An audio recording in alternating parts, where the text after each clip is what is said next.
I don't remember when I last showed those hills across the way, but as you can see, there's absolutely no snow up there at all. Hasn't been for a while. I try to show the outside periodically just so you can sort of see how things are coming along outside. That's a booster fan right there. Because the way far back of the mine, we just don't have the pressure with the single blower that one that's back there. So putting in that booster fan to really push the air all the way to the back.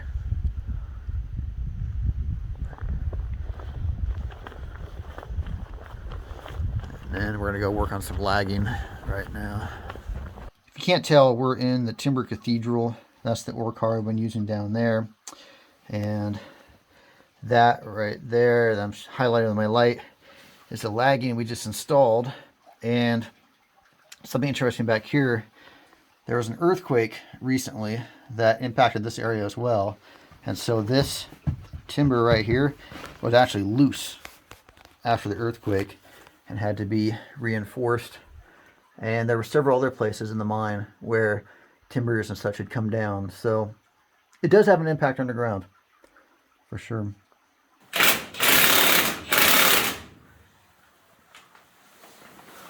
One thing miners have to do is innovate. We're not idiots for using lag bolts in place of track spikes, but there seem to be shortages of everything everywhere, and so we've had a hard time getting track spikes. So guess what? We're using lag bolts instead. It's actually working pretty well. Spikes are better, of course, but this is getting the job done. That's what matters, right? I don't know how well this is going to come across on video, but we've got all that vent piping in now there. And I think this is probably the best place in the mine to see the full extent of it. Down where my buddy is, he's raising the track ties. And it runs all the way down past him and around the bend, of course. This is, I think, the longest straight stretch in the mine, to give you a perspective on that. By the refuge chamber, and these ties here are in terrible shape, so we're pulling them out and replacing them.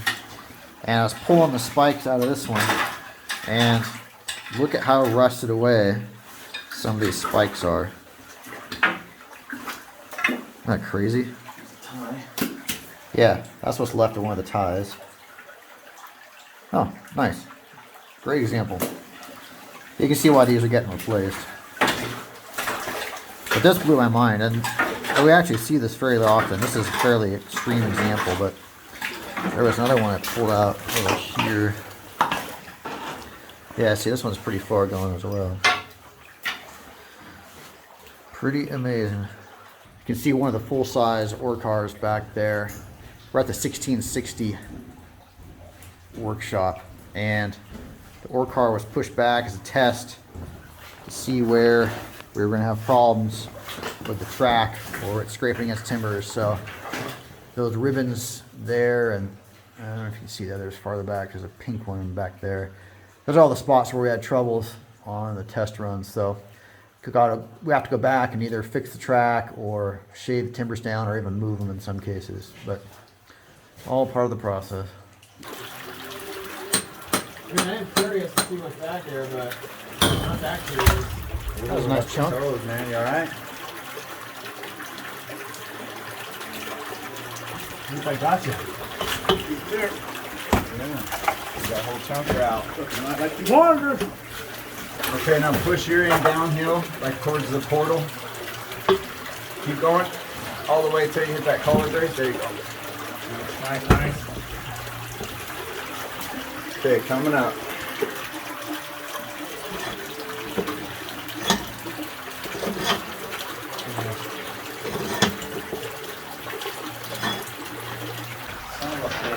Going the other way. Can't. That board. If it was cut, maybe. Do you have a Phillips bit here? That's all coming out. What are you next to?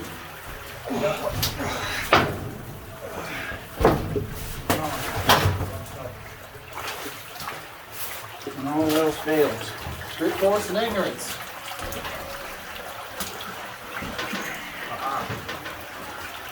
Ignorance.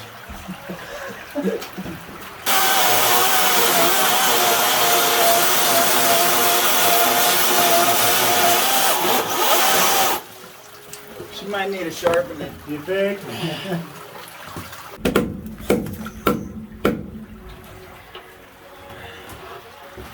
These corners keep that a little bit.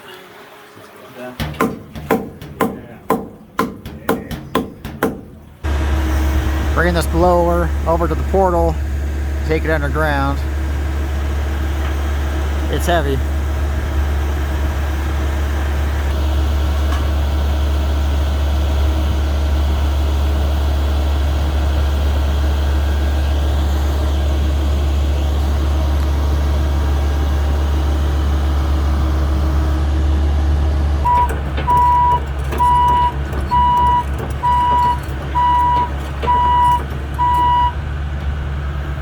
We're in the process of getting the stand back to the 933 section for the blower to sit on, and unfortunately it doesn't fit to have it on the car because it's too high to get past this vent pipe on the left and all these utilities on the right.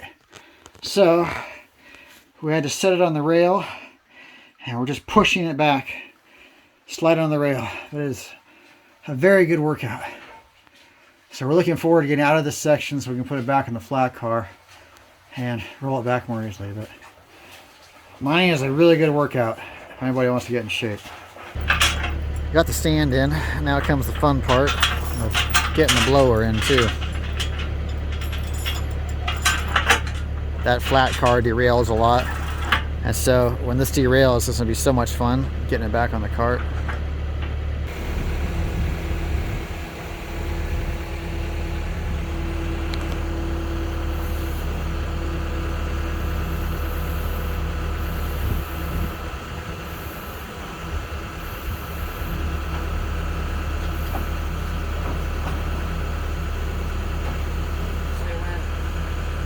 Good.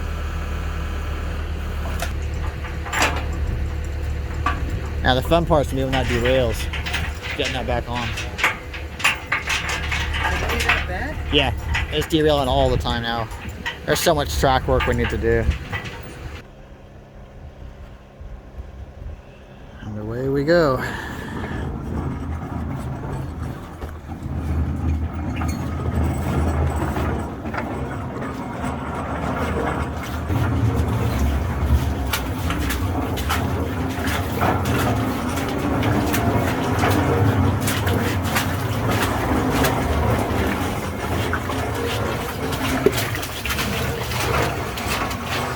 And we got our first derailment.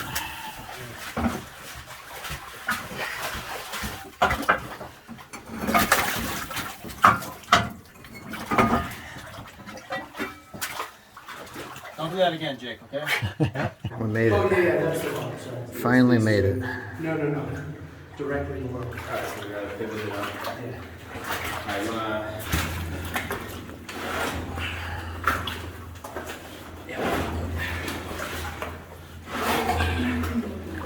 Nuts.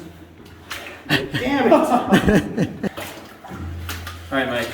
Oh, hey, there's a wedge right there. There's a wedge right there. There's a wedge right here. There's a wedge right there. We got a wedge right here. Alright, so Justin and I will hold it the weight of this. Jake, you help with a little bit of weight, but probably more importantly help align it, and then Mike can get the bolts on. Yeah. 1, 2, 3, go! What's up with it?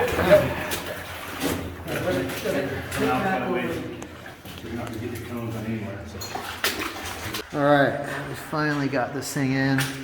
It's all bolted in, ready to go. Now we need to put reducers on either end, and we've got some flexible vent bagging that'll tie into the vent pipe there, and then there's another one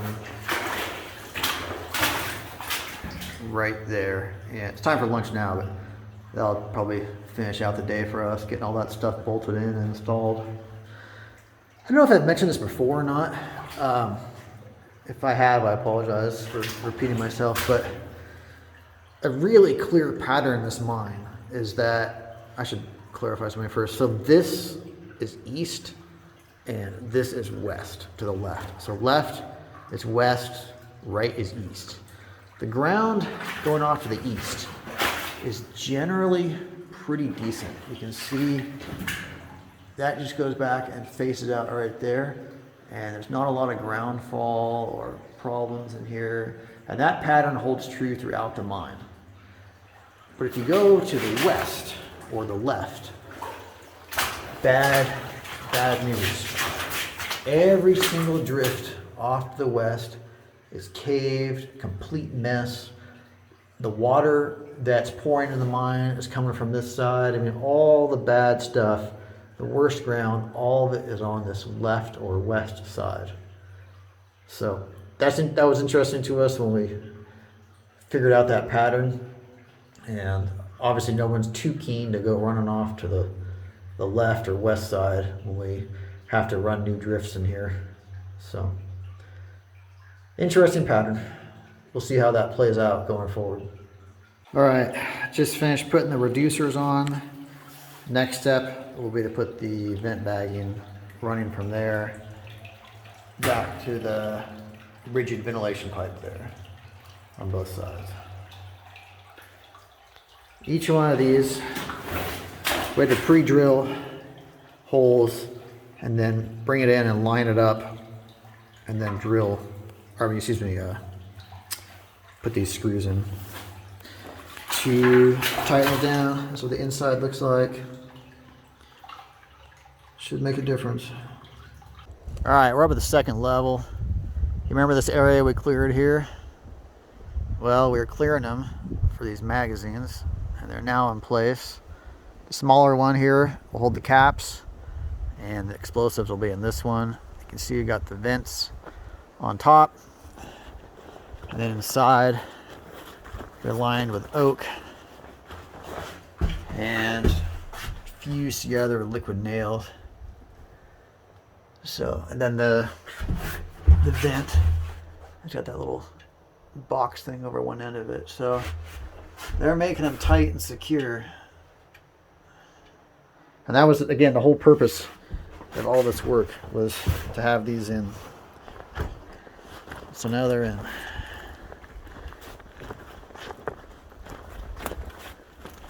Get in here. Nah, just showing people how it looks. He's still doing the liquid nails on this one. Obviously this one's bigger because there's going to be more of explosives taking up space in the caps. All right, another day on the mine. Today we're connecting up this semi-rigid vent bagging with the hard vent pipes to get over sections that are bulging out like this. Having to cut the ends off, and it's kind of a pain to get these strung up because the ends as they are won't fit over this over this size of the pipe. So we've got to cut the ends off and stretch them out and do all kinds of funky things to them to get them to work. But we're going along slowly but surely. One kind of cool thing about these pipes though is they make a cool echo. We clap again for the benefit of the audience.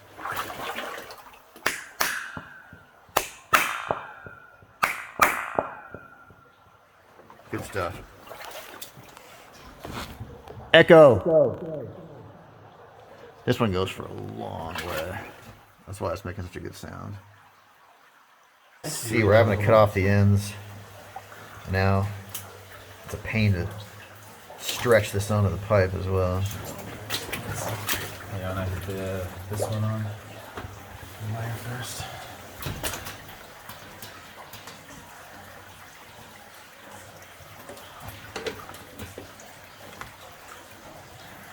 Hot water. And run the length out for now, and then we'll tie it in.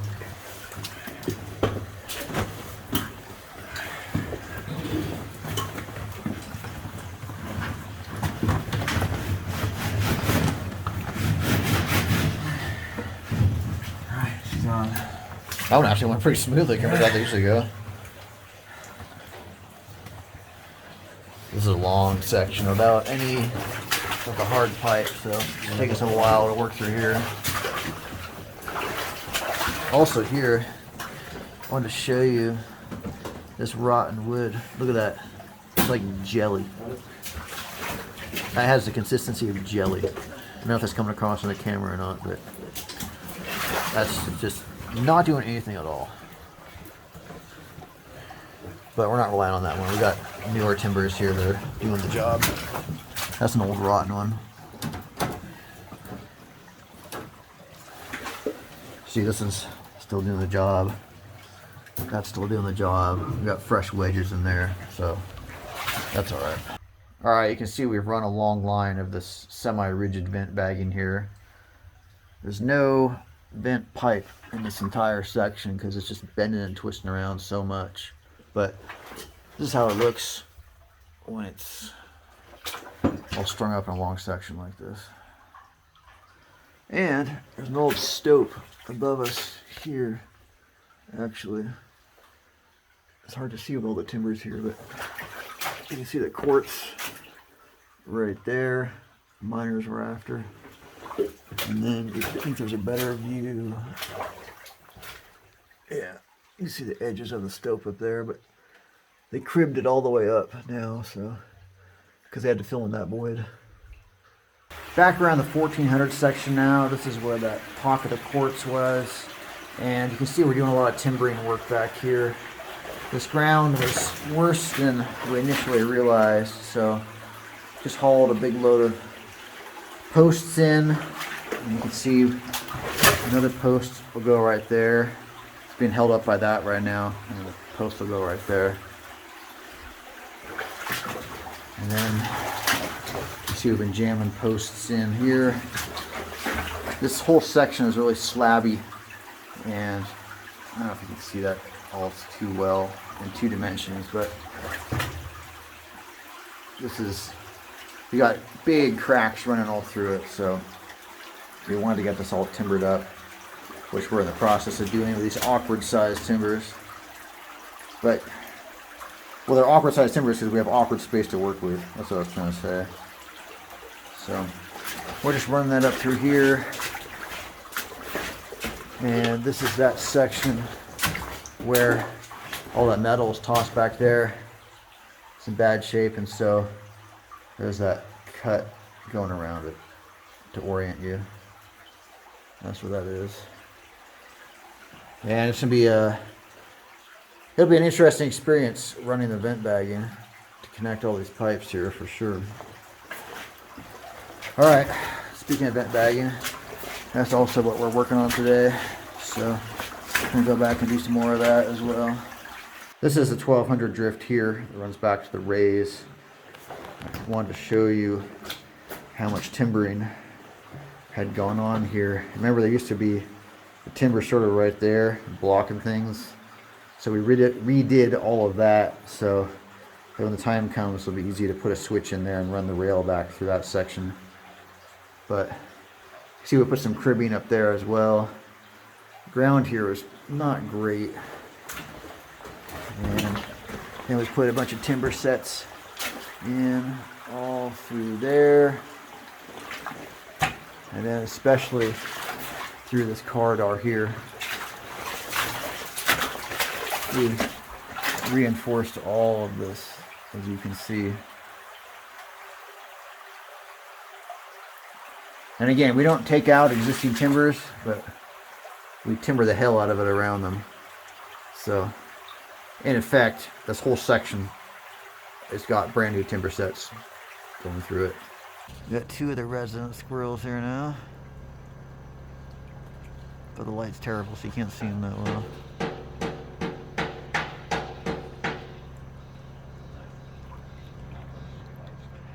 They like that spot just above the portal. We usually put seed and things like that up there for them.